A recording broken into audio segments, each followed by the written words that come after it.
আমার মুসলমান ভাইরা, জোয়ারের পানি যখন আসবে, আপনি যদি তালে তাল মিলান মুসলমানের পক্ষে না গিয়ে জালেমদের পক্ষে যান, আল্লাহ আল্লাহর কসম করে বলি, মাজা ভেঙে চুরে আপনি জাহান্নামের ভিতরে নিক্ষিপ্ত হবেন। কথা বলা ঠিক কিনা মুসলমান?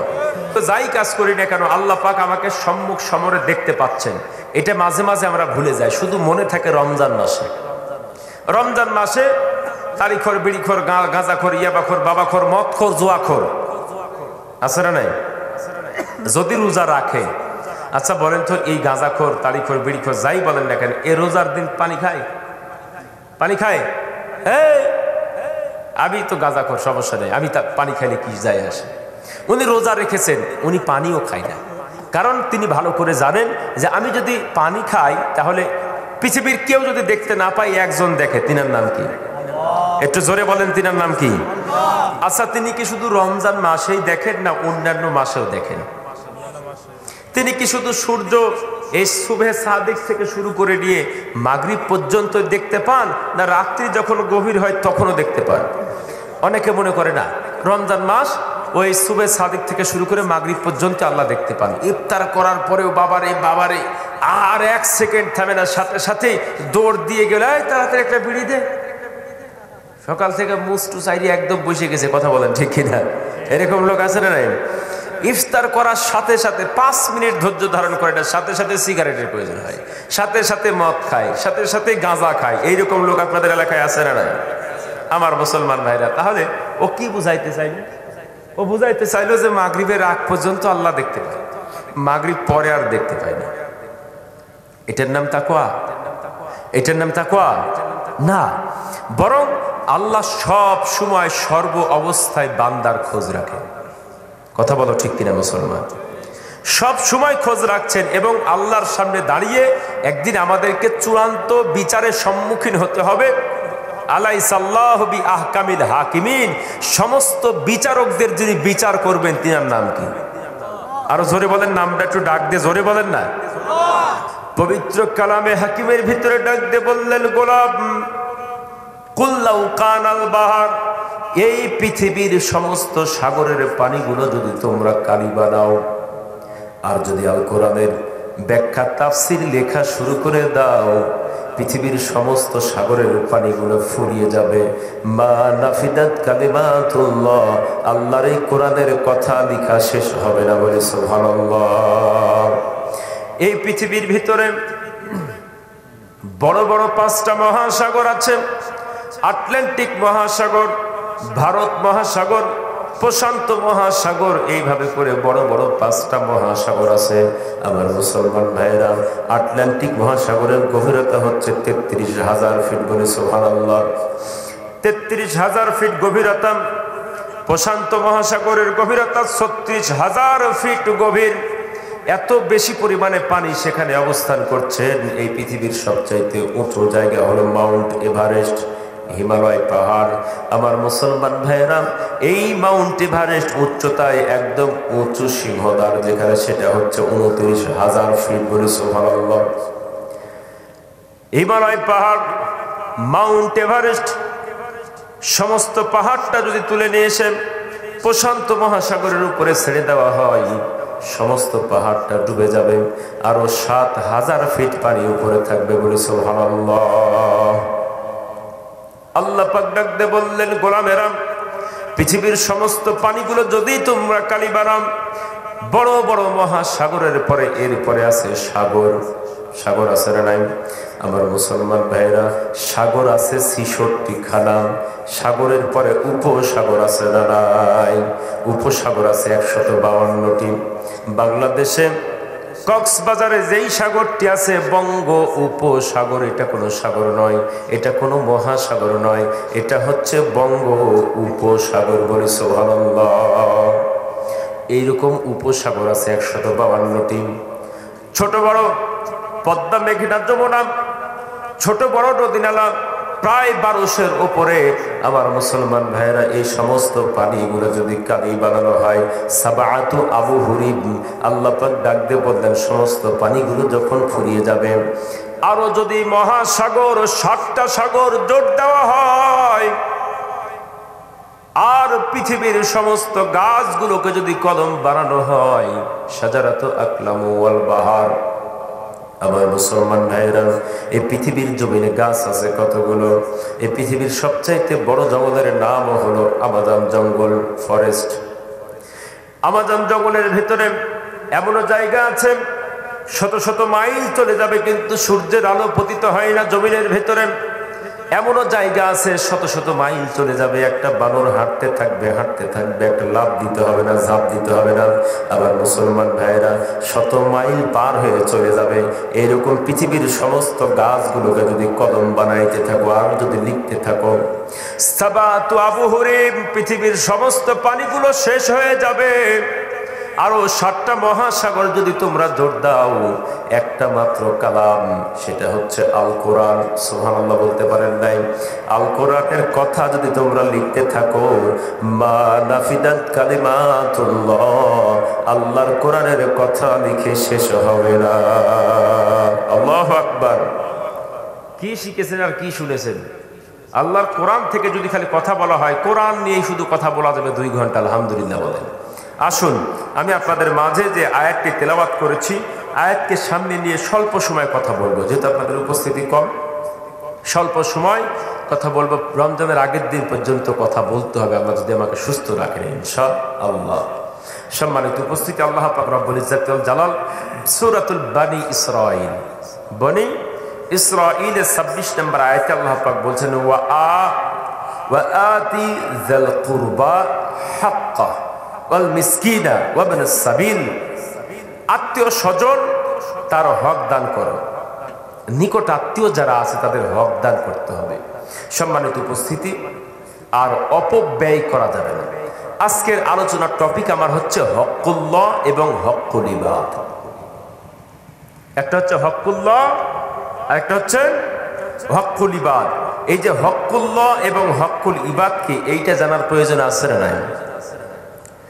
আল্লাহ পাক রব্বুল ইজ্জতি ওয়াল জালাল ডাক দিয়ে বললেন, ওয়া'বুদুল্লাহা ওয়া লা তুশরিকু বিহি শাইআ। আল্লাহু আকবার। আল্লাহ পাক রব্বুল ইজ্জতি ওয়াল জালালের হক হচ্ছে হকুল্লাহ, আল্লাহর হক।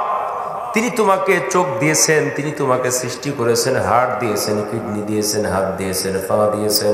আমার মুসলমান ভাইরা, এই যে পানির একটা বোতল, এই বোতলের গায়ে একটা নাম লেখা আছে, মাম, একটা স্টিকার লাগানো আছে।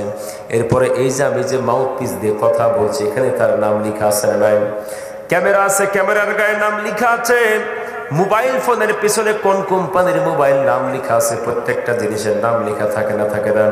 এমনকি যে চেয়ারে বসেছেন, সে চেয়ারটা কোন কোম্পানির পেছনে নাম আছে না নাই? প্রত্যেকটি জিনিস যিনি ক্রিয়েটর, যিনি সৃষ্টি করেছেন, তিনি একটা লোগো লাগিয়ে দিয়েছেন, এই কোম্পানির মাল। আমরা জিজ্ঞেস করলাম, আল্লাহ তুমি তো আমাদের ক্রিয়েটর দাবি করছো, কিন্তু আমাদের সাথে কোনো লোগো আছে নাকি? তুমি যে আল্লাহ, তুমি যে আমাদের স্রষ্টা, তুমি যে আমাদের রব, তুমি যে আমাদের মনিব, অতএব তুমি যে আমাদেরকে সুন্দর করে সৃষ্টি করেছো, আমাদের সঙ্গে কোনো ট্যাটু, কোনো লোগো আছে নাকি? আহারে, আমাদের সঙ্গে কোনো লোগো আছে কি? আছে কি? আচ্ছা, একটু মনোযোগ দেন এবার। এখানে এখানে আঙ্গুল আছে কয়টি? 5টি। কয়টি আঙ্গুল আছে? আপনি পানির উপরে হাত দিবেন, হাত দিয়ে এইভাবে করে যদি আপনি একটা এই 5টি আঙ্গুল বসিয়ে দেন কোনো জায়গার উপরে, দেখবেন অটোমেটিক আল্লাহ লেখা হয়ে গিয়েছে। সুবহানাল্লাহ বলেন। এইটা হচ্ছে আলিফ, এই যে লাম, লাম আর মোটাটা হা, কি হলো? আল্লাহ লেখা হয়েছে কি? আল্লাহ লেখা হয়েছে কি? হাতের ভিতরে এই যে আলিফ, লাম, লাম আর মোটাটা হা, আল্লাহ লেখা হয়েছে না? আল্লাহ পাক রব্বুল ইজ্জত ওয়াল জালাল স্টিকার লাগিয়ে দিলেন, গোলাম আমি যে তোমাকে সৃষ্টি করেছি, তোমার হাতের ভিতরেই তো আমার নাম খুঁজে পাওয়া যায়। সুবহানাল্লাহ বলেন। ব্রিটেনের 8 জন ডাক্তার, তারা মানুষ নিয়ে গবেষণা করেছেন। মানুষের দেহের ভিতরে এত পেঁচানো পেঁচানো নাড়ি ভুঁড়িগুলো এত বেশি কেন দেওয়া আছে? আমার মুসলমান ভাইয়েরা, তারা গবেষণা করে দেখছেন মানুষের সমস্ত নারী ভ্রূগুলো যখন বের করেছে, একটা টেবিলে যখন ওইভাবে করে সাজিয়েছে, সুন্দর করে লেখা আছে লা ইলাহা ইল্লাল্লাহু মুহাম্মাদুর রাসূলুল্লাহ বলে সুবহানাল্লাহ। আমার মুসলমান ভাইয়েরা, এই বিস্ময়কর সৃষ্টি আল্লাহ পাক মানুষ সৃষ্টি করেছেন। আর রহমান আল্লামাল কোরআন খালাকাল ইনসান, মানুষ সৃষ্টি করেছেন কে? আর রহমান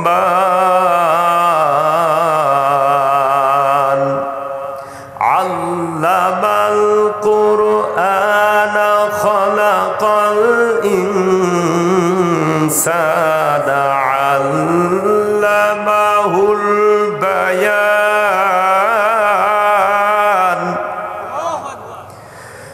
الشمس والقمر بحسبان والنجم والشجر يسجدان।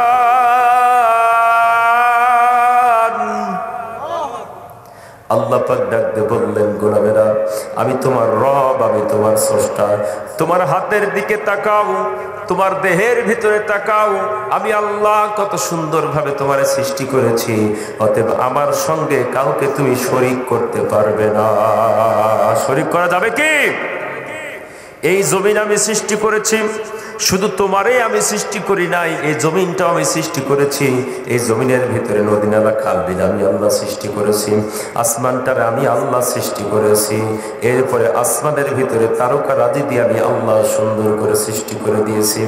আমি তোমাদের জন্য চাঁদকে সৃষ্টি করেছি। চাঁদের সঙ্গে সাগরের জোয়ার ভাটার সম্পর্ক আছে না নাই? এরপর আমি আল্লাহ পাক আকাশের ভেতরে 9,30,00,000 মাইল দূরে এই পৃথিবীর চাইতে এরকম 13 লক্ষ পৃথিবী সূর্যের ভিতরে ঢোকানো যাবে বলে সুবহানাল্লাহ। এত বিশাল আকৃতির একটা সূর্য সৃষ্টি করেছি, যে সূর্যটা পৃথিবীর চাইতে 13 লক্ষ গুণ বড় বলে সুবহানাল্লাহ।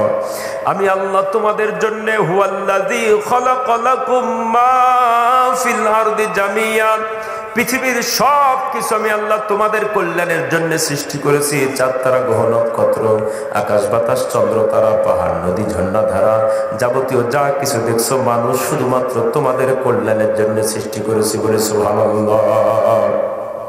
আমি তোমার মালিক, আমি তোমার রব, অতএব আমার সঙ্গে কোনো শিরিক করা যাবে না। এই জমিন আমি সৃষ্টি করেছি, অতএব এই জমিনের ভিতরে আইন চলবে কার? বিধান চলবে কার? মানুষ আইন মানবে কার? বিধান মানবে কার? মানে কার? কথা বুঝে আসে নাকি? আমার মুসলমান ভাইরা, জটিল একটা প্রশ্ন। আল্লাহ পাক রব্বুল ইজ্জত ওয়াল জালাল ডাক দিয়ে বললেন, গোলামেরা ডেলি প্রত্যেকটি দিন 14 কেজি অক্সিজেন আমি তোমার নাক দিয়ে ঢুকিয়ে দেই, কখনো বিল দিতে হয় না। দিতে হয় নাকি? 1 কেজি অক্সিজেনের দাম কত টাকা জিজ্ঞেস করবেন হসপিটালে। ডেলি 16 কেজি অক্সিজেন আপনি বিনা পয়সায় গ্রহণ করছেন। আল্লাহ পাক ডাক দিয়ে বললেন, গোলাম ঘরের ভিতরে তুমি ঘুমিয়ে থাকো, আমি সেই জায়গা অক্সিজেন পাঠিয়ে দেই, তুমি দরজা জানালা বন্ধ করে দাও। তোমার গ্লাসের দরজা, গ্লাসের জানালা, এসি ঘরের ভিতরে ঘুমাও। আমি আল্লাহ তোমার অক্সিজেন কখনো বন্ধ করে দেই নাই, কিন্তু আকাশের উপরে যত উঠবেন তত কিন্তু অক্সিজেন শর্ট আছে না নাই? সব জায়গায় অক্সিজেন পাওয়া যায় না। মহাশূন্যে গিয়ে আপনি অক্সিজেন পাবেন না। মানুষ আছে যেখানে অক্সিজেন আছে সেখানে। আল্লাহ পাক রব্বুল ইজ্জত ওয়াল জালাল গোলামকে ডাক দিয়ে বললেন, গোলাম আমি তোমাকে দেখতে চাই, পরীক্ষা করতে চাই। আহাসিবান নাসু আন ইউতরাকু আন ইয়াকুলু আমান্না ওয়া হুম লা ইফতানুন, তোমরা কি মনে করেছো এমনি এমনি জান্নাতের ভিতরে প্রবেশ করবে? না না, আমি আল্লাহ পাক এতগুলো নিয়ামত দিলাম তোমারে। ডেলি প্রত্যেকটি দিন তোমার রক্তটারে ডায়ালিসিস করছে কিডনি। আপনি একবার ডায়ালিসিস করতে দেন 2.5 থেকে 3 ঘন্টা সময় লাগবে। কথা বলো ঠিক কিনা মুসলমান? কত কষ্ট, কত কষ্ট রে মুসলমান। তোমার দেহের ভেতরে ছোট্ট ছোট্ট 2টা কিডনি দেওয়া হয়েছে, যেটা পানিটারে ক্লিন করে ফেলছে। আহারে গোলাম, আর তুমি কিডনিটারে নষ্ট করার জন্যে সব সময় পেটের ভিতরে মদ ঢুকাও। তোমার চাইতে বিয়াদব আছে নাকি? আর আল্লাহ এত বড় নিয়ামত 2টা দিলেন তোমারে, তুমি সেইটারে নষ্ট করার জন্যে মদের বারে গিয়ে হাজির হয়ে যাও, তাড়ির বারে গিয়ে হাজির হয়ে যাও, বিভিন্ন নেশা তোমার দেহের ভিতরে তুমি প্রবেশ করাচ্ছ। আল্লাহ পাকে এত বড় নিয়ামতটাকে নষ্ট করে ফেলছো তুমি। আল্লাহ পাক তোমার বুকের ভিতরে একটা ফুসফুস দিয়েছে না দেন নাই?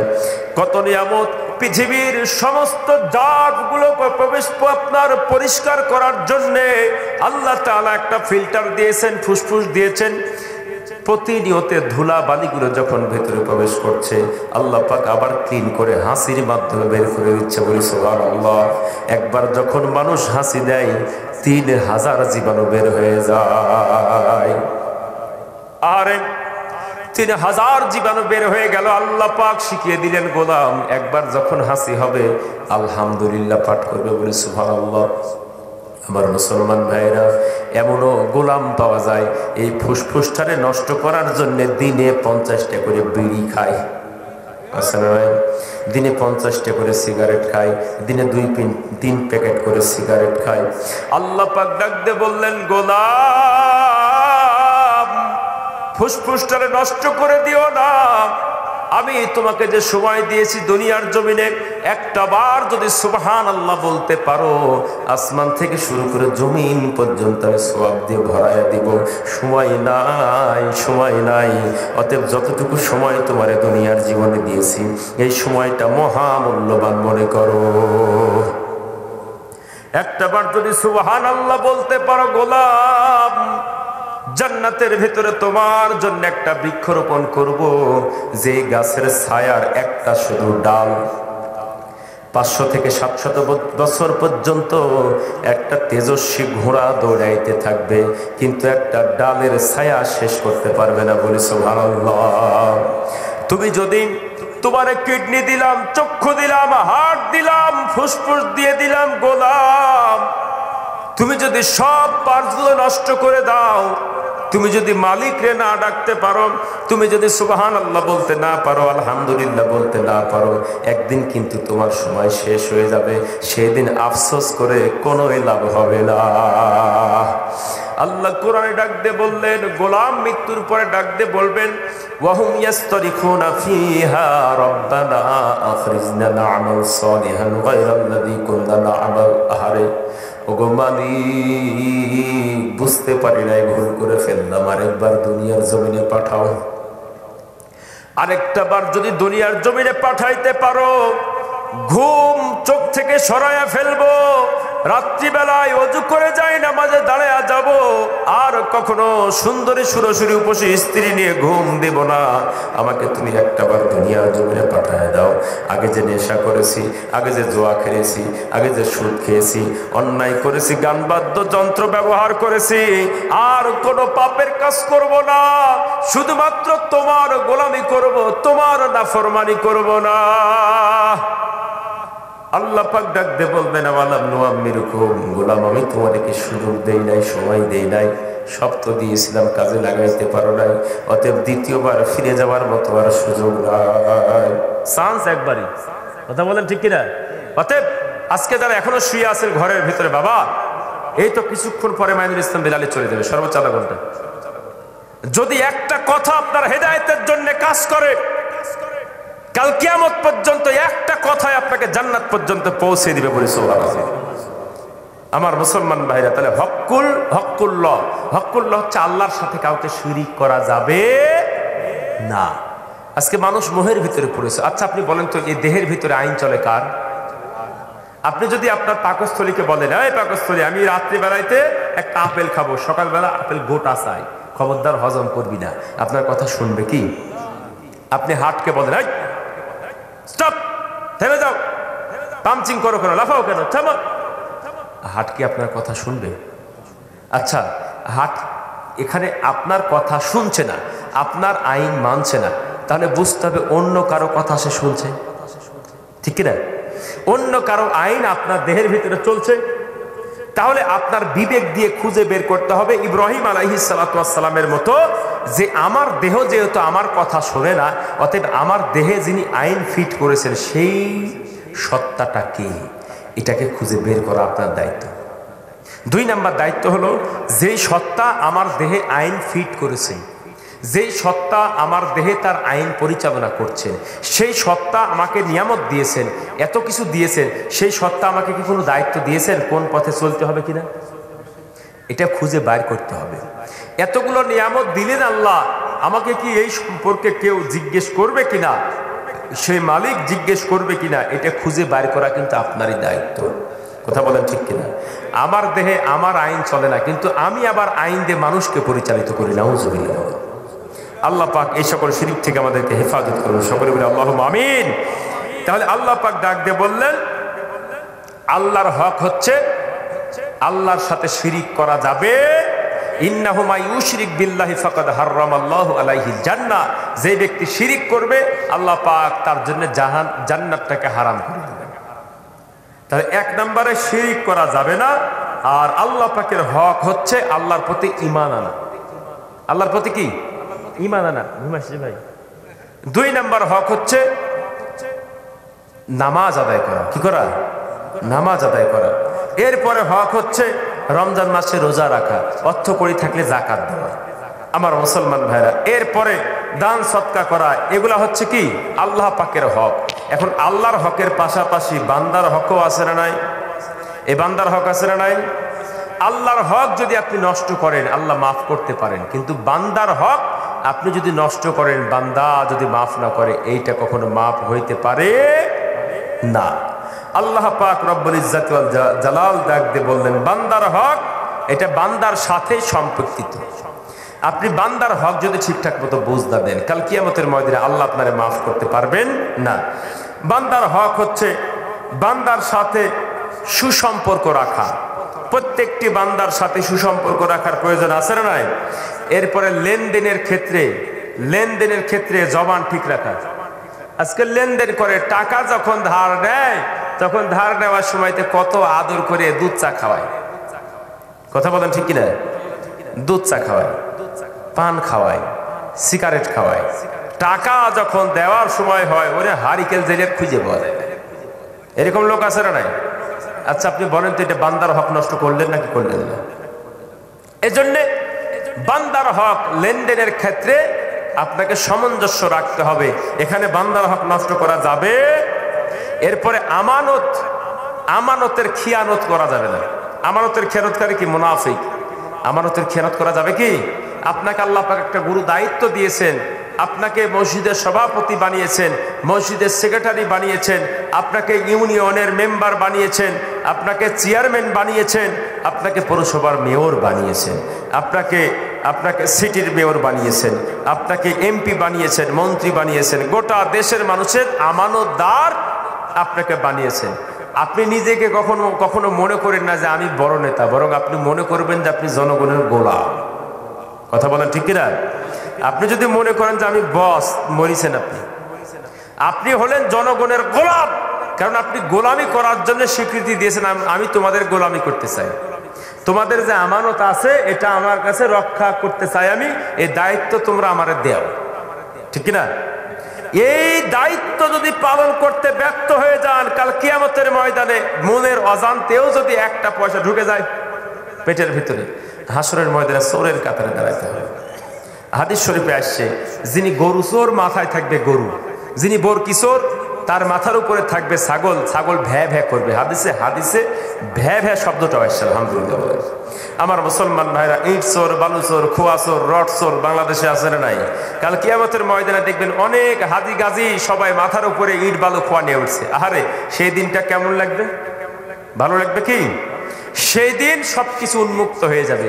দুনিয়াতে অনেক সুন্দর সুন্দর পোশাক পরে ঘোরা যায়, নিজেকে অনেক নামি দামি মানুষ ভাবে পেশ করা যায়, কিন্তু আল্লাহর কাছে সেই দিন কোনো নামি দামি চলবে না।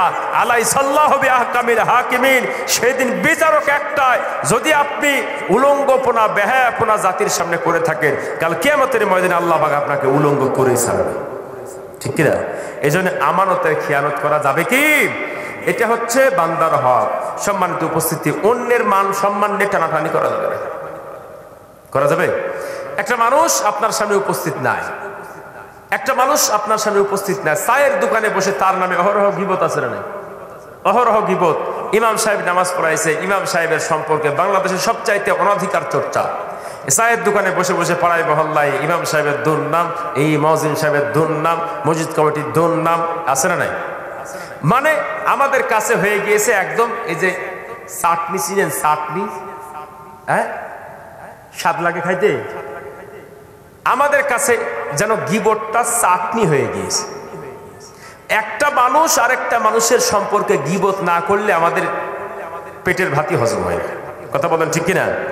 নিজের কোনো খবর নাই, নিজের আমল নামার কোনো খোঁজ নাই, নিজের চরিত্রের কোনো বাড়াই নাই, কিন্তু মানুষ নিয়ে পড়ে আছে। বাংলার মানুষ নিজেকে নিয়ে যতক্ষণ সময় না দেয়, না ভাবে, তার চাইতে বেশি ভাবে পাড়া প্রতিবেশীকে নিয়ে। কথা বলা ঠিক কিনা মুসলমান? বাড়ির পাশের ভাবিকে নিয়ে যতক্ষণ সময় দেয়, আপনার বাড়ির বউ আপনার সন্তান সন্ততিকে নিয়ে, আপনাকে নিয়ে এত সময় দেয় না। কথা বলা ঠিক কিনা? বাড়িতে ঢোকার সাথে সাথে অমুকি সেই করলো তাই করলো, মানুষকে সময় দেয়। এই অনধিকার চর্চা করা যাবে কি? এরপরে আমরা ভাই বোনদের হক নষ্ট করে থাকি।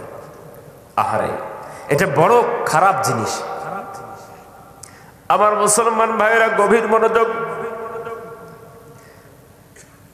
আপনার বাড়িতে যখন আপনার বোনটা লাল শাড়ি পরে বিদায় হয়ে গেল, চিরজীবনের জন্য বিদায় হয়ে গেল, আমার মুসলমান ভাইয়েরা, যেই বাড়ির ভিতরে সারাটা জীবন সে চলাফেরা করেছে, উঠা বসা করেছে, যেই বাড়িটা একদিন তার ছিল, কিন্তু যেই দিন তার বিবাহ ঠিক হয়ে গেল, সেই দিন থেকে গোপনে গোপনে বোনটা কান্না শুরু করে দিল।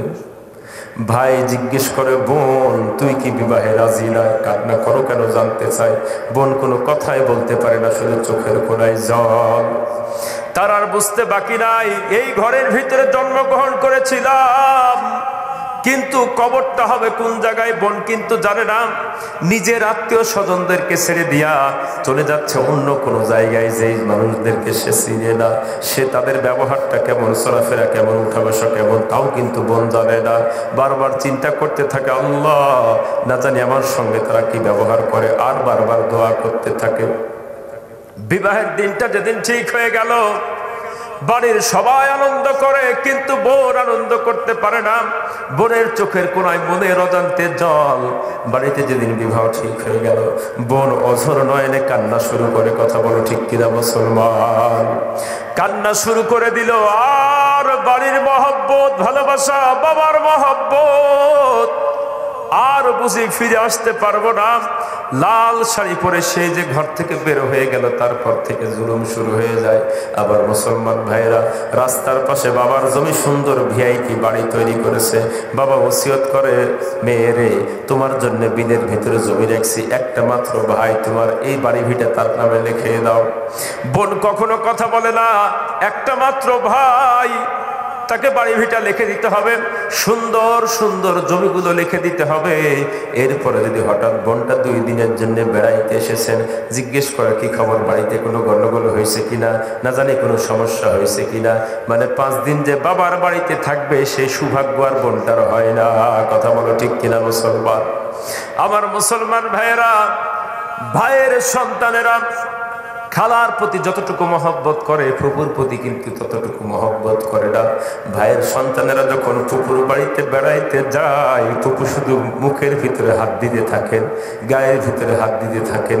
আহারে আমার ভাইয়ের সন্তান আবার বাবার বাড়ি থেকে এসেছে, কত মহব্বত, কত ভালোবাসা। কিন্তু আমার মুসলমান ভাইয়েরা দেখবেন সবসময় খালার প্রতি একটা আলাদা টান আছে নাই? ফুপুর প্রতি কিন্তু একটু কম টান। কথা বলো সত্য না মিথ্যা? আমার মুসলমান ভাইয়েরা, মিটিং বসেছে, বাবা ডাক দিয়ে বলছেন, মা তোমার ভাইয়ের অবস্থা বেশি ভালো না, তোমার ভাইকে বাড়ি ভিটাটা লিখে দাও, তোমার ভাইকে ওই রাস্তার পাশটা লিখে দাও। কিন্তু ওই যে বোন মেয়েটারে পরের বাড়িতে পাঠিয়ে দিয়েছেন, সেই বোন, সেই মেয়েটা পরের বাড়িতে কি অবস্থায় আছে একটা বড় খোঁজ নেয় না। রাত্রিবেলায় তার উপরে কত নির্যাতন চলে, কত কথা শুনতে হয়, শ্বশুরের কথা শুনতে হয়, ননদের কথা শুনতে হয়, সব কিছু মেনটেন করে তাকে চলতে হয়। কিন্তু বাবা সেই দিকেও তাকায় না, শুধুমাত্র ছেলের খোঁজ আছে না নাই? আবার মুসলমান ভাইয়েরা, আপনি হাজি হন, আপনি গাজী হন, আপনি নামাজি হন, আপনি পরহেজগার হন, যাই হন না কেন, জমি সম্পত্তি বন্টনের ক্ষেত্রে, জায়গা জমি বন্টনের ক্ষেত্রে হকদারের হক যদি নষ্ট করে থাকেন, যিনি হক পাবেন ছেলেকে বেশি দিয়ে মেয়েকে যদি কম দিয়ে থাকেন, ইয়াউমুত তাগাবুন, কাল কিয়ামতের ময়দানে কোনো বাবা কোনো মোহ দিয়ে কাজ হবে না। কথা বলো ঠিক কিনা মুসলমান? সেই দিন মোহ উন্মোচনের দিন, সেই দিন কোনো দয়া মায়া কাজে দিবে না। সেই দিন যতই আপনি মা বলে ডাক দেন, যতই আপনি বাবা বলে ডাক দেন, সেই দিন হকদারের হক নষ্টকারীকে হকুল ইবাদের কারাগার গড়ায় বান্দাকে দাঁড় করানো হবে বলে সুবহানাল্লাহ, আল্লাহু আকবার। এজন্য হকদারের হক নষ্ট করা যাবে কি? বান্দার হক, বড় ভাই তিনি ছোট ভাইদের উপরে জুলুম করে, এরকম আছে না নাই? বিভিন্ন ক্যাটাগরিতে সমাজে জুলুম আছে না নাই মুসলমান?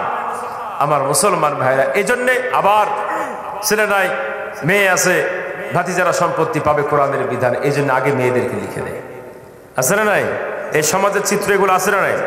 আমার মুসলমান ভাইরা, আল্লাহ পাক রব্বুল ইজ্জাত ওয়াল জালাল হকুল ইবাদের ব্যাপারে খুব শক্ত আলোচনা করেছেন।